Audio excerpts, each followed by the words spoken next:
जय श्रीमन नारायण।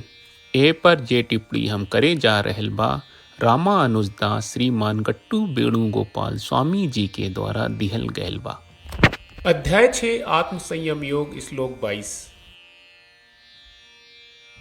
यं लब्ध्वा च अपरं लाभं मन्यते नाधिकं ततः यस्मिन् स्थितो न दुःखेन गुरुणापि विचाल्यते। ओम।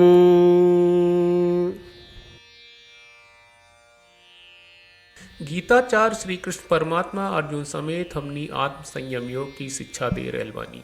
परमात्मा कहत बाड़न, अर्जुन का रौरा जानत बानी कि आत्म दर्शन आ आत्म साक्षात्कार पावे के बाद कैसन महसूस होला।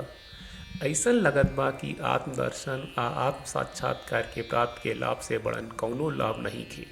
ऐसा लगत बा कि केवल आत्म दर्शन की प्राप्त आ आत्म साक्षात्कार के लाभ ही महान बा।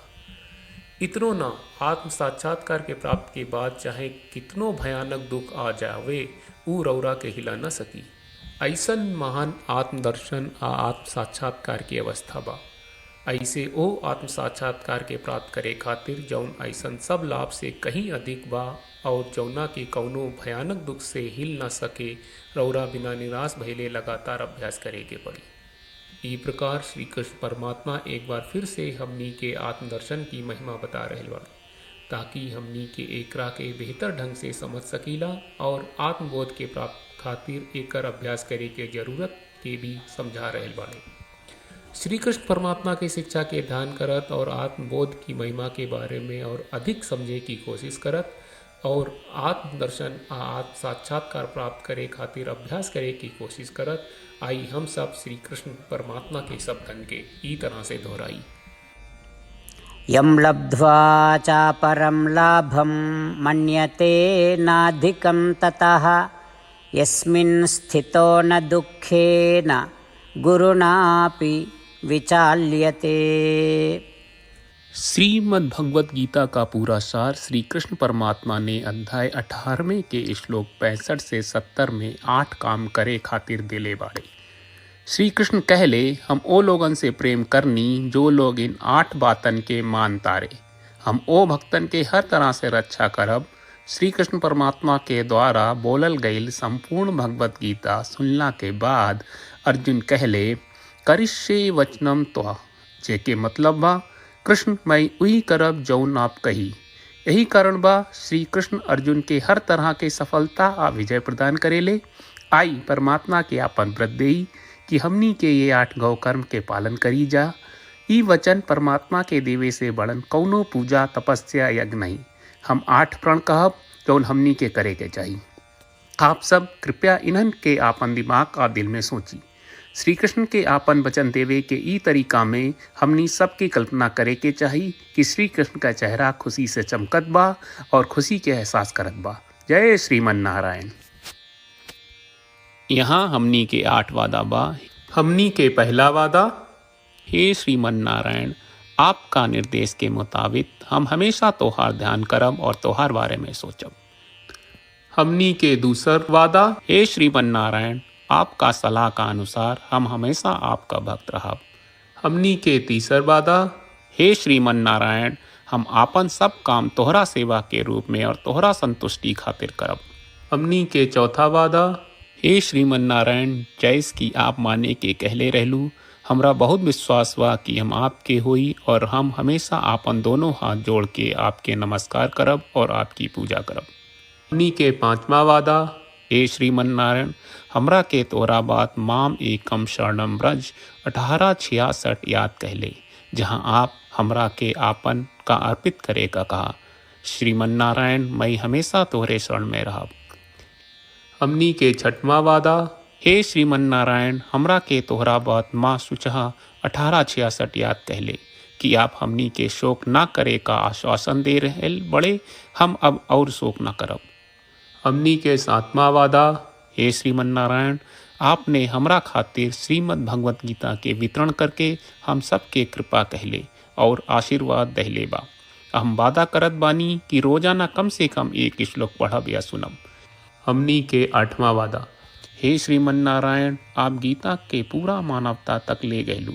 हम गीता में आपके दिव्य वचन के उन भक्तन तक पहुँचावे के प्रयास करब जे गीता से अपरिचित बा। हे श्रीमन नारायण, हम उई करब जौन तू करे का कहब।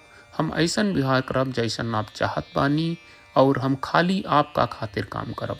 श्रीमन नारायण के रोज आपन वचन देहल कि हम ओइस करब जैस आप कहत बानी, ई अपने आप में बड़न पूजा बा। श्रीमन नारायण, करशे वचनम त्वा। श्रीमन नारायण, हम तोरे निर्देश के मुताबिक काम करब। सर्वम श्री कृष्ण अर्पणम अस्तु। जय श्रीमन नारायण। यं लब्ध्वा च अपरं लाभं मन्यते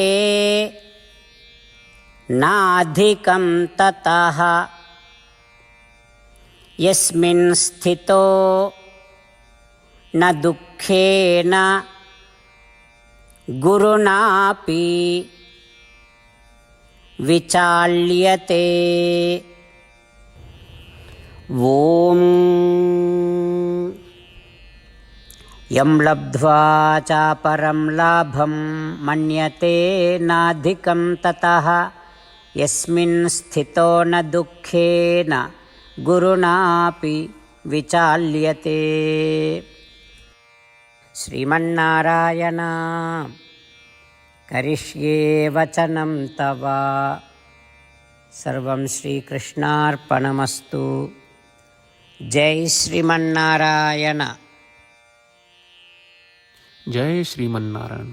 सब भक्त लोगों से विशेष अनुरोध बा, जीवन में हर चीज में हमनी के तत्कालिक और प्रभावशाली परिणाम की अपेक्षा रहेला। एकरा खातिर आइए रोजाना 1 मिनट के समय निकालल जाए और नारायण आश्रम पढ़ल जाए। नारायण आश्रम प्राप्त करे खातिर नारायण आश्रम वेबसाइट पर जाई, जो www.narayanashram.org है, और पंजीकरण में आपन नाम और ईमेल दर्ज करी। आपके द्वारा प्रदान कईल गई ईमेल पर आपका एक नारायण आश्रम PDF प्राप्त हुई। PDF में एक रामायण श्लोक, एक गीता श्लोक और एक विष्णु नामम बा। ये तीनों के मिल के नारायण आश्रम कहल जाला।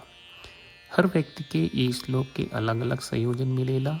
जब हर कोई 24,000 भक्तन के साथ रोजाना आपन नारायण आश्रम पढ़त आ सुनत बा, ता हर दिन संपूर्ण रामायण का 1 दौर, श्रीमद् भगवत गीता पारायण के 33 दौर और श्री विष्णु सहस्त्रनाम स्तोत्र पारायण के 24 दौर प्रतिदिन पूरा होएला। ई एक बहुत ही उल्लेखनीय और विलक्षण परिणाम बा, जौन हर एक दिन ऐस करे से निकलेला। ई कारण बा कि आप और आपके परिवार के सदस्य तुरते जाके आपन नारायण आश्रम प्राप्त करी। जय श्रीमन नारायण।